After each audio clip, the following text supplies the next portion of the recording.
Hi guys! Today I will be reviewing L'Oreal True Match Super Blendable Makeup with Titanium Dioxide Sunscreen, Broad Spectrum SPF 17, and ang shade na nakuha ko is Sun Beige W6. It contains 30 ml at ang presyo nito ay 899 pesos. Medyo may kamahalan siya, kaya mataas ang expectation ka dito. Para siyang Revlon Color Stay kasi wala siyang pump, tapos ditaktak siya. Oops! It's super liquidy, dahan-dahan lang. I-apply ko na siya sa aking face. I'll be using my buffing brush. Medyo mahirap siyang kasi wala siyang pump. I will start here.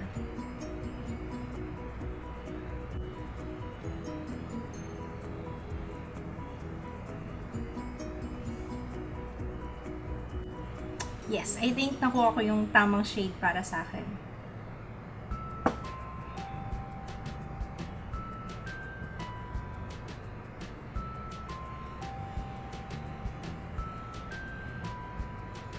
Na-emphasize na yung pagbabalat sa nose ko. Nagbabalat kasi yung nose ko ngayon eh. Pero maganda ang kanyang coverage. Okay, so in comparison dito sa kabila, wala yung shine.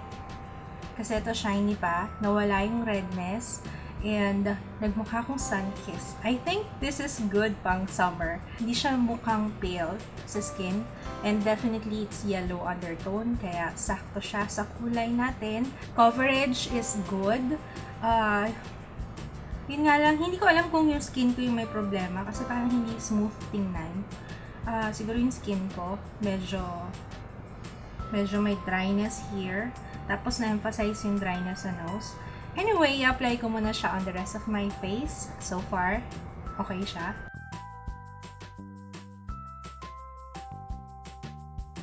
Saktong-sakto siya sa skin tone ko. Hindi ko na kailangan maglagay sa leeg. Pumantay na yung color ng face ko tsaka ng leeg ko. Minsan kasi ayoko maglagay sa leeg, lalo na kapag yung damit ko alam kong malalagyan ng stain. Kaya iniiwasan kong maglagay. Kaso ang pangit naman kapag magkaiba yung kulay ng face sa neck, diba? Kaya ito, I think mas okay to kasi hindi ko na kailangan maglagay ng foundation sa leeg. Tapos, ang ganda ng coverage na. Super love it.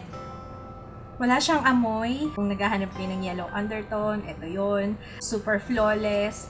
Matte finish. Pakiramdam ko parang wala lang. Hindi siya mabigat sa face.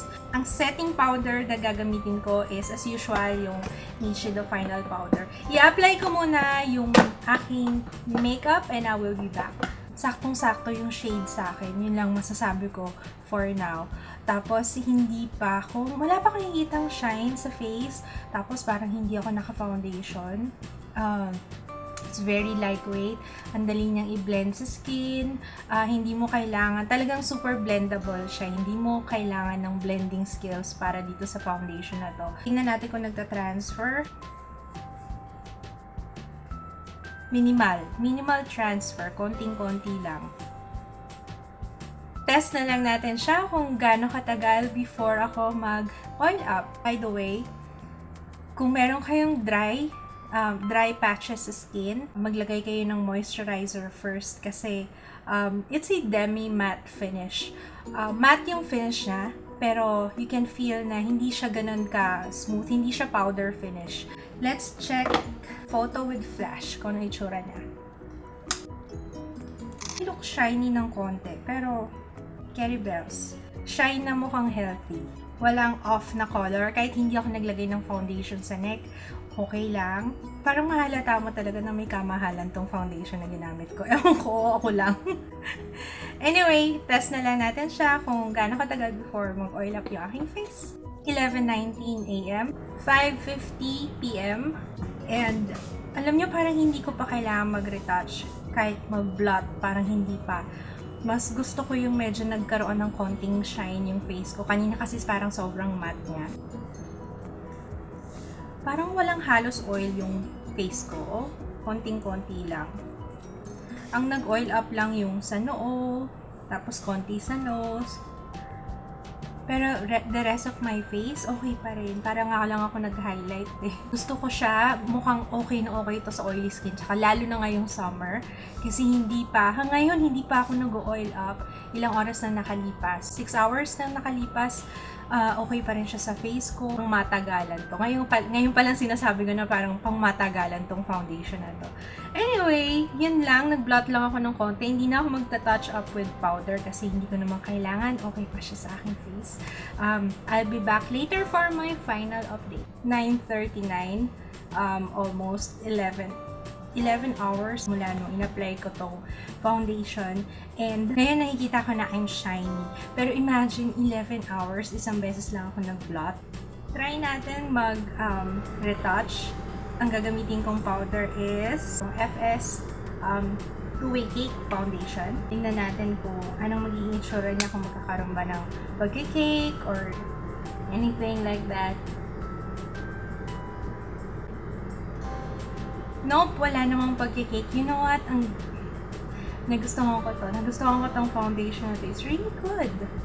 Okay na okay to, lalo na ngayong summer. Kasi imagine, isang beses lang ako nag-blot the whole day. Ito lang yung ginamit ko. So, yan lang yung oil na nakuha ko sa aking face the whole day. I would say na itong foundation na to, it's really good para sa mga merong oily ang skin. And if you're looking for a foundation na magiging okay ngayong summer, I think ito yun.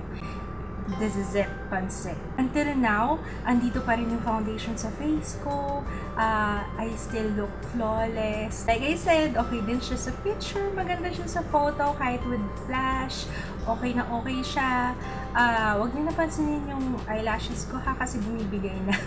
Gusto niya nang matanggal. It doesn't feel sticky. Very comfortable siya sa mukha. Yun nga lang, sa presyo niya, talagang you pay for its quality. Maganda naman yung quality niya for 899 pesos. Pero I think masyado siyang konti kasi kanina naalala ko nakailang ganun-ganun pa ako. Siguro mga naka 4 para sa buong face ko. So ilang beses din ako naglagay. Tapos ingat din kasi it's very liquidy or sobrang labnaw niya, kaya ingatan kasi baka masobrahan yung pagkakalagay nyo. May kamahalan siya, kaya ingat talaga. Maraming shades na available sa L'Oreal. I think, if I'm not mistaken, alam ko 15 shades. So, marami kayong pagpipilian na shades doon. Yun lang, I would give this a thumbs up. And malamang itong gagamitin ko this summer. Hindi ako blotting galore dito sa foundation na to. I love it. Kung nasubukan nyo na tong L'Oreal True Match Super Blendable Makeup, please share your experiences with it para makatulong din sa iba. Comment lang kayo sa baba. I appreciate all your comments. Maraming salamat po sa panonood and see you again next time. Bye!